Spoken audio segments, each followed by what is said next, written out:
Alors bonjour tout le monde, nous allons recréer les conditions ici de la démonstration du théorème de Pythagore par Périgale. Donc premièrement je vais vous montrer où on voudrait bien en arriver. Donc pour ça je vais aller chercher une image dans mon ordinateur, donc, parcourir, voilà je suis là où je veux, je pense que c'est celle-ci, voilà. Donc on peut déplacer évidemment les images où on veut. Je vais la mettre dans un coin de l'écran, la raccourcir un petit peu. Voilà. Donc on voudrait bien en arriver à ceci. En même temps, on voudrait bien modifier la réduction, l'agrandissement du schéma dans son entièreté et pouvoir bouger le sommet ici du carré tout en s'arrangeant pour qu'il reste un triangle rectangle. Puisque pour Pythagore, ici, évidemment, on travaille dans un triangle rectangle. Voilà, donc Henri Périgale, qui est l'inventeur de cette démonstration, proposait une dissection, donc des carrés construits sur l'angle droit, le petit ici, hein, une autre dissection dans le carré construit sur l'autre angle droit, et ça se reformait exactement sur le carré de l'hypoténuse ici. Ce qui montrait évidemment que la somme des deux carrés construits sur les angles droits égale le carré de l'hypoténuse, le théorème de Pythagore. Donc ici, on va le montrer en construisant, ce qui montre aussi pourquoi ça marche en quelque sorte. Hein. Ça n'a pas été construit n'importe comment, c'est ce qu'on va voir. Et vous allez voir que j'utilise d'autres propriétés mathématiques ici. Donc je peux supprimer cette image, supprimer le point ici, l'objet je le tire, comme ça fait un petit peu plus joli et ça reste dans le coin de l'écran supérieur droit pour voir exactement où on veut en arriver. Alors je vais me créer en premier lieu, parce que je l'ai fait beaucoup de fois pour arriver à ce que je voulais comme résultat, donc je sais par où il faut commencer fatalement, donc par créer un curseur ici. Un curseur qui va me servir pour l'agrandissement, donc ici je vais utiliser un nombre. Au 0 à 8 c'est suffisant, d'après ce que j'ai vu. Je vais prendre un agrément de 0.1, c'est-à-dire qu'il va sauter de 0 à 0,1, 0,2, 0,3, etc. Il va sauter de 1 dixième à chaque passage. Donc, ok, voilà, j'ai un premier curseur. Et à partir de là, je vais tracer un cercle. Vous allez comprendre pourquoi. Centre rayon ici. Donc je vais prendre un rayon donné. Comme rayon, je vais prendre le curseur. C'est-à-dire la valeur A. Donc voilà. Donc rayon, je mets A. Ok. Et il me donne un cercle de rayon 1. Évidemment, je vais l'agrandir un petit peu parce que pour tracer, j'aime autant que ce soit un petit peu plus grand. Je vais le mettre à 4,5. Donc voilà un cercle de rayon 4,5. Pourquoi j'ai tracé un cercle? Tout simplement parce que j'utilise une propriété mathématique qui dit que à partir d'un diamètre du cercle que je suis en train de tracer ici en mettant un segment, tout point maintenant qui se trouve sur le cercle forme un triangle rectangle avec les extrémités du diamètre. Donc, par exemple, si je mets un point ici, que je trace du point vers le diamètre des deux côtés, eh bien j'aurai à chaque fois un triangle rectangle, peu importe où le point se trouve sur le cercle. Et c'est ça aussi que je vais faire varier. Pour ça, je prends un autre curseur, cette fois-ci un curseur d'angle, que je vais faire varier de 0 à 90 degrés, j'ai mes raisons aussi, vous allez comprendre pourquoi légèrement plus tard. Un incrément de 1, ça suffit ici. L'angle est alpha, ok. Voilà, et je vais créer mon angle ici. Donc angle, c'est point, puis le sommet. Angle de mesure donné. Hein. Point, puis sommet. Donc j'appuie là-dessus. Point, sommet. Je vais dans le sens des aiguilles d'une montre, donc dans le sens horaire, mais je vais d'abord changer l'angle ici. C'est alpha que je veux, je vais sur ABC dans le petit clavier ici et je vais mettre alpha. Sens horaire. OK. Voilà. Et j'ai donc un angle qui vient de se créer ici avec un point D' de 45 degrés.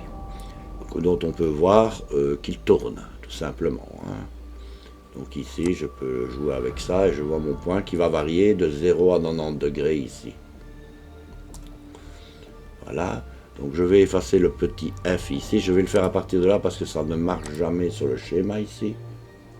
Donc je retire l'étiquette. Je retire l'étiquette ici aussi. Voilà, je n'en ai pas besoin. Oui, je me suis mis à 0, donc on va augmenter. Et on va enfin, finalement, tracer notre triangle, qui est rectangle. Donc avec un segment D', D' et D', E. Pour ne pas, on va dire, gonfler ou saturer le schéma, je retire les étiquettes à chaque fois, le plus possible du moins celles qui ne sont pas utiles. Ici je pense que je suis sur l'angle, je vais retirer l'objet carrément ici. Voilà, pour l'instant je laisse le point du milieu. Nous avons donc un triangle rectangle qui peut varier, c'est ce qu'on voulait. Donc vous remarquez bien qu'à chaque fois on a un triangle rectangle ici. Regardez, voilà le cas particulier ici du triangle rectangle isocèle. Voilà. Donc je vais le mettre ailleurs pour rester dans un cas plus ou moins quelconque. Voilà, l'agrandissement est bon. Donc qu'est-ce qu'on fait maintenant? Eh bien, on va tracer les carrés qui sont sur l'angle droit. Donc pour ça, je prends un polygone régulier. Voilà, je trace, oui, 4 points. C'est bien un carré, donc. Voilà, je fais la même chose sur l'autre côté de l'angle droit. OK. Et je fais la même chose pour l'hypoténuse.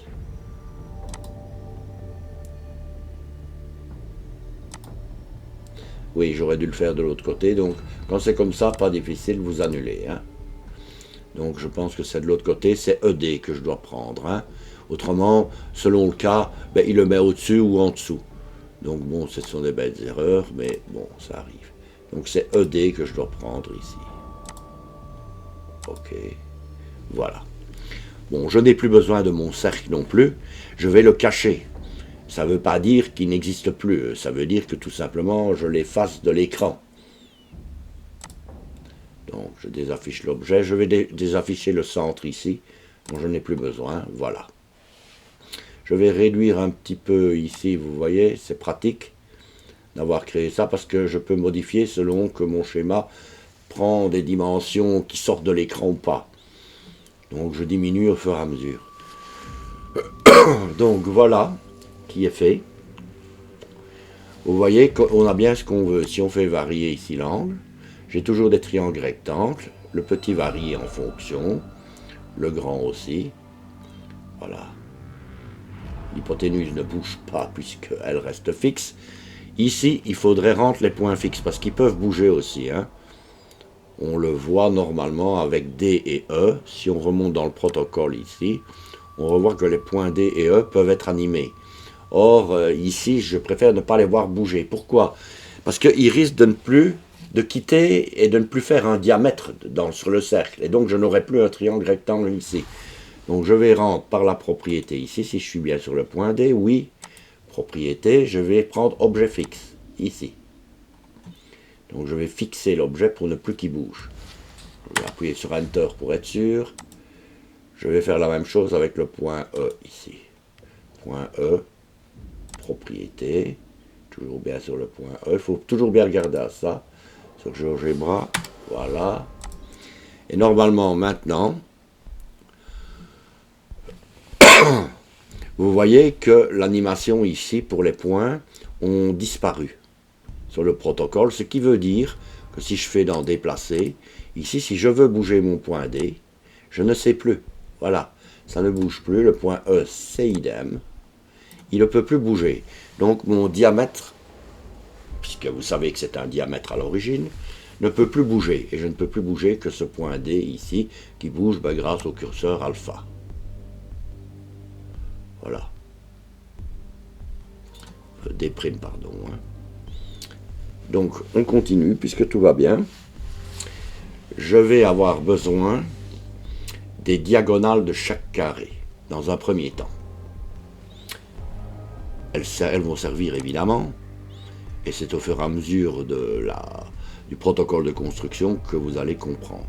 Donc je prends des segments fatalement, voilà le premier, j'efface directement les étiquettes, autrement on est vite envahi par les notations. Hein.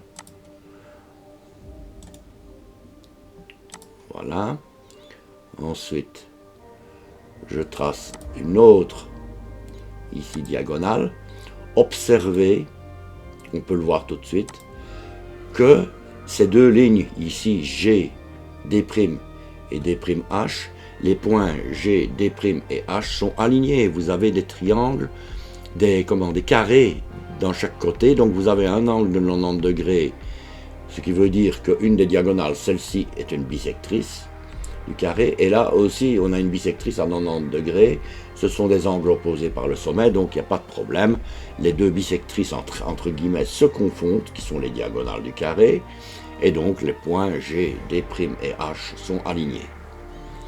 Donc je continue avec mon segment ici pour une autre diagonale, j'efface l'étiquette, voilà, et je fais encore la même chose sur le carré de l'hypoténuse. Je retire les étiquettes à chaque fois. Donc c'est clic droit. Hein. Afficher l'étiquette, vous désaffichez. Voilà. Et voilà. Donc dans un premier temps, ce qu'il faut faire, vous voyez, c'est amener le petit carré.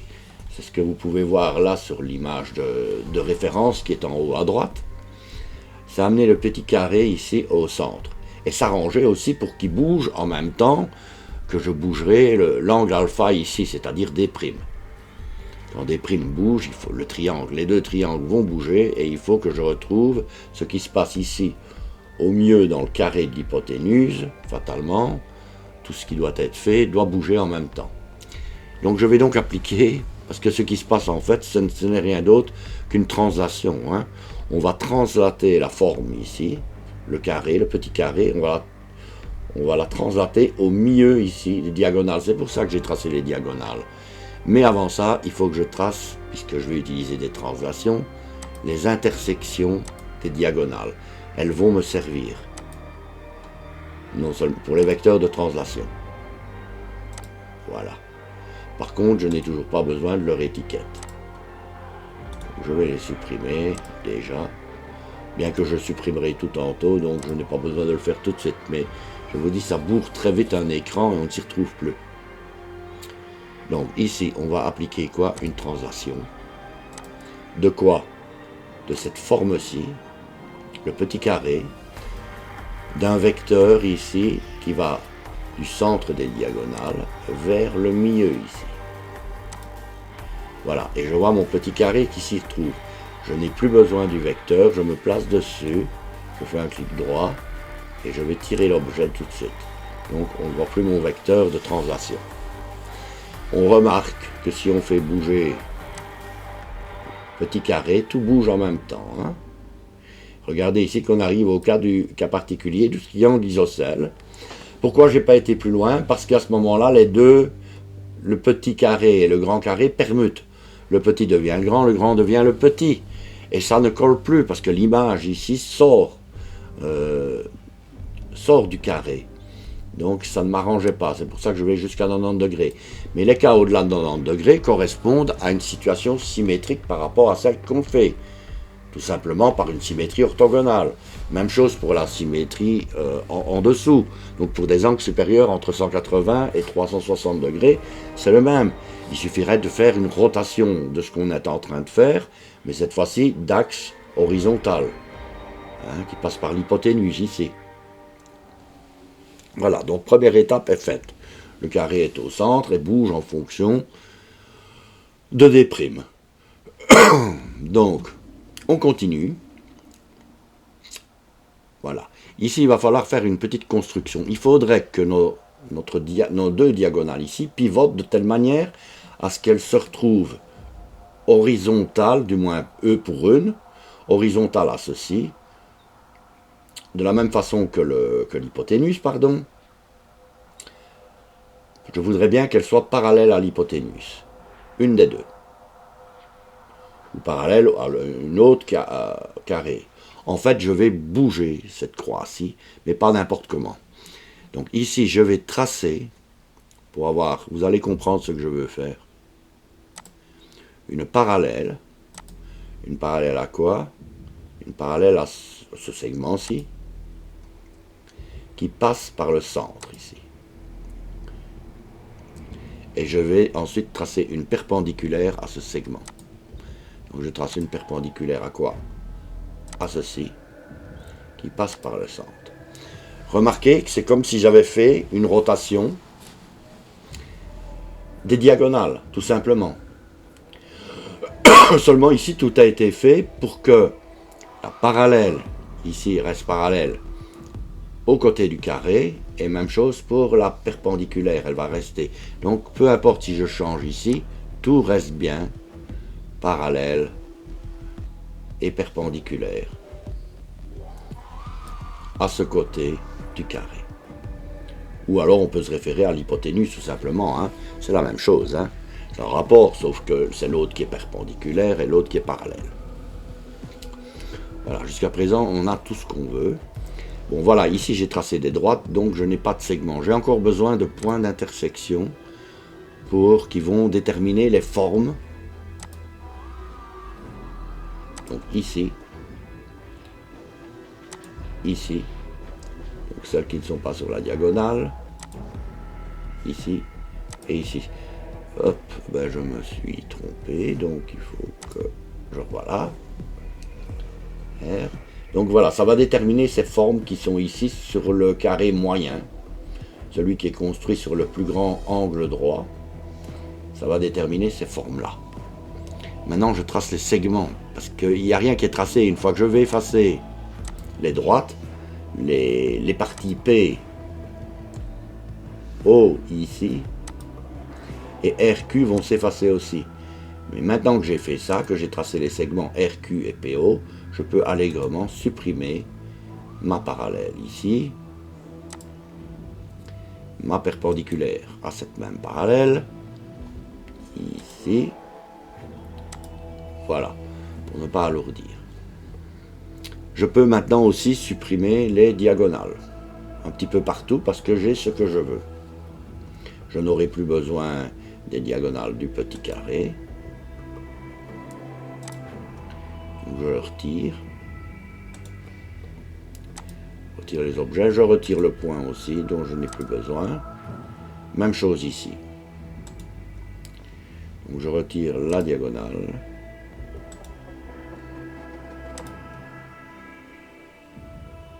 Donc diagonale, hein. Ah là c'est le polygone. C'est celle-ci. Pas confondre, hein. N'allez pas surtout retirer la croix.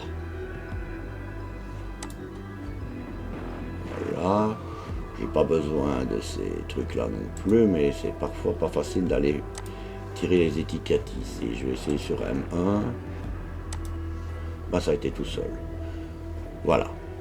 Les autres points, je vais les laisser pour l'instant.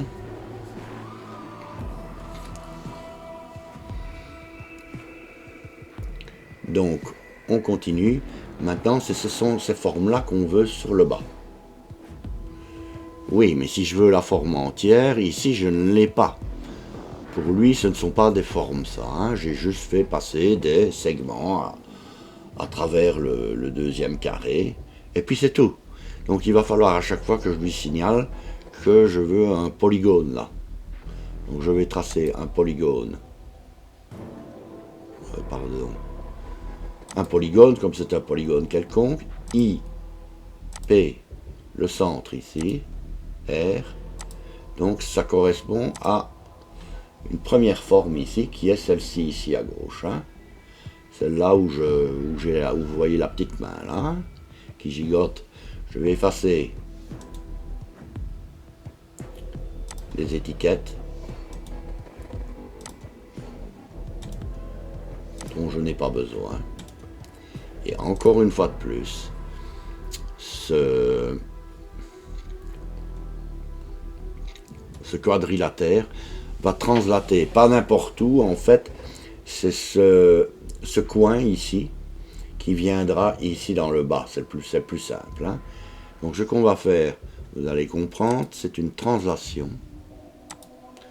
de cette forme-là, de vecteur ici à ici. Vous voyez qu'elle s'y passe parfaitement et que je n'ai plus besoin déjà de mon vecteur que je vais cacher. Ce n'est pas des effacés ici. Hein. Si j'efface fatalement, je vais perdre le vecteur de translation. C'est tout simplement cacher ce vecteur. Donc je fais la même chose pour un autre. Je vais prendre celui qui est à côté. Hein. Donc je dois reformer un polygone. Commencer par le milieu ici. Là. Et voilà. Je retire les étiquettes.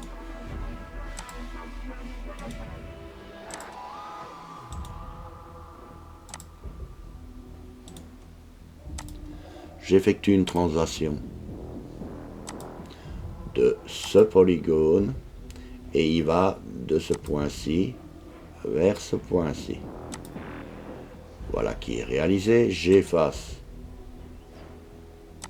le vecteur qui a servi à ceci. Alors vous voyez qu'il y a un tas de petits points qui sont mis.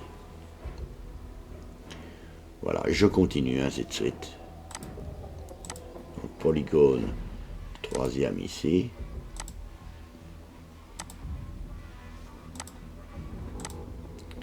Voilà. Désafficher les étiquettes. Il y a moyen d'aller plus vite en utilisant le graphique, mais ici, bon, ce n'est jamais 4. Donc, une petite translation de l'objet là. Et ici, il va là. Voilà. Je me mets bien comme il faut sur mon vecteur pour le cacher. Le dernier, enfin.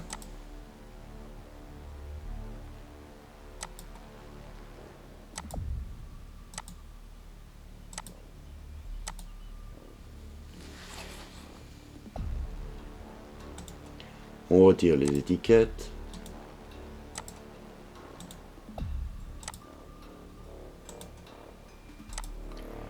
On effectue une petite translation de cette forme-là qui va cette fois-ci ici. Et on retire le vecteur. Voilà, alors si on fait varier maintenant notre côté qu'on le fait voyager, vous voyez que tout voyage en même temps. Encore une chose qui me dérange ici par exemple sur le segment, c'est que le point là, je n'en veux plus. Voilà, les autres évidemment je les garde. Le reste n'est plus que agencement, c'est-à-dire effacer tout ce qui est superflu, c'est-à-dire les points ici. Hein, je vais faire ça progressivement. Donc voilà, ici vous mettez carrément sur un point et vous les effacez. Vous retirez l'objet aussi. Il ne restera plus que les formes. Voilà, parfois il y en a deux l'un sur l'autre puisque ici ce sont des points d'intersection par exemple. Mais ça passe. Ça, quand on retire, il retire tout. Donc maintenant ici je retire tous les objets. Et puis après c'est un peu de mise en forme, de couleur, etc. Bon, je vais vous passer les détails, quoique une vidéo serait peut-être bien utile pour montrer comment on met les couleurs. Parfois ça pose problème, hein, de vouloir des couleurs là et pas là. Sur GeoGebra c'est pas toujours facile. Il y a moyen fatalement d'exporter vers Paint, etc. Bah alors vous n'êtes plus dans le système vidéo ici. Hein. Donc, je vais effacer l'objet là aussi. Donc comme ça j'ai les formes parfaites. Donc ici je sais carrément retirer l'objet que je fais. Hein. C'est le cacher. il cache l'étiquette avec, hein, automatiquement quand c'est comme ça.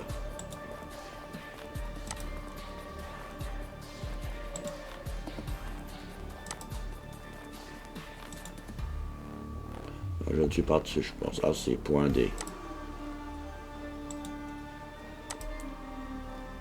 Voilà. Et vous voyez, ça prend un certain temps hein, de tout simplement d'effacer. Tout ça pour que ce soit ici, ben, on va dire, plus beau.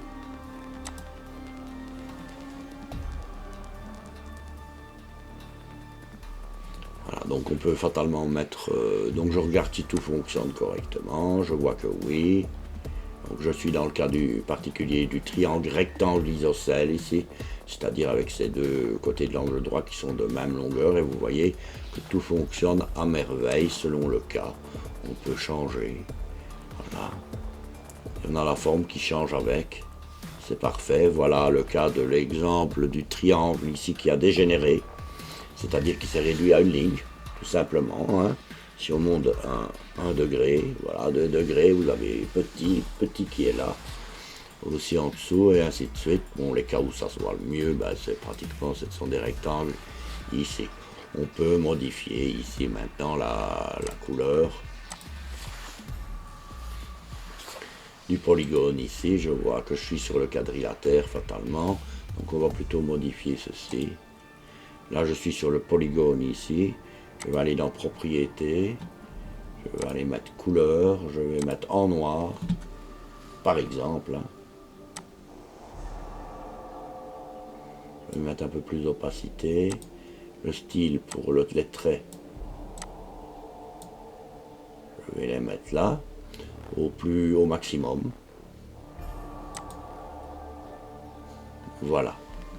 Donc ici, je ne vais pas avoir tout à fait le même dessin, mais c'est pour aller plus vite ici. Donc, je vois que j'ai ça. Donc, je vais aller copier maintenant le style graphique, mais pas n'importe lequel. Style graphique ici du segment. Est-ce qu'il n'a pas pris apparemment? De ce segment-là, et je le voudrais bien partout. Voilà, donc sur les segments. Voilà, je vais laisser les couleurs ici légèrement brunes. Et là, il a pris tout le truc, donc je vais annuler. Ah, il a tiré tout carrément. Voilà, donc il faut rien que les segments. Ici, il faut bien se placer sur les segments pour les avoir. Hein. Autrement, il est vite parti sur le polygone. Hein. Et ici, fatalement, ça ne m'intéresse pas. Donc voilà une première forme.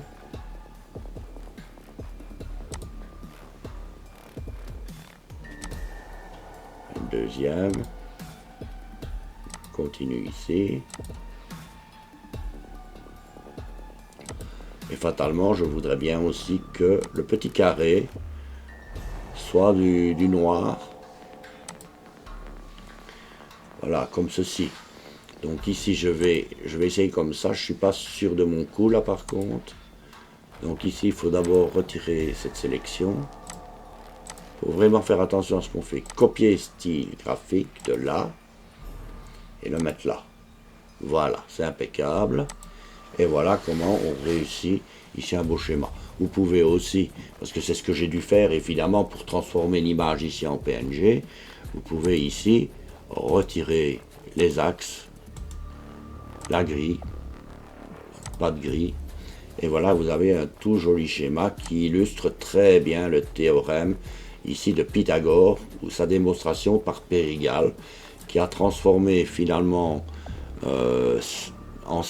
c'est un puzzle à 5 pièces en fait, hein, donc qui se reconstitue ici sur l'hypoténuse et qui montre bien que ce carré là, plus le partage ici de l'autre carré en 4 parties, eh bien reforme le carré sur l'hypoténuse, peu importe le triangle. Fatalement, peu importe qu'on grossisse ou qu'on diminue ici, vous avez la réduction à 1,1 si on veut. Voilà, l'agrandissement, bon, celui-là suffit largement. Et vous voyez qu'en bougeant, tant qu'on reste avec un triangle rectangle, fatalement, eh bien, ça marche. Tous les coups, c'est impeccable. Voilà. Bon, je devrais faire une vidéo qui traite sur le sujet de cette démonstration de Pythagore par Périgale. Donc voilà, vous pouvez aller la voir aussi. Voilà, à une prochaine fois sur GeoGebra.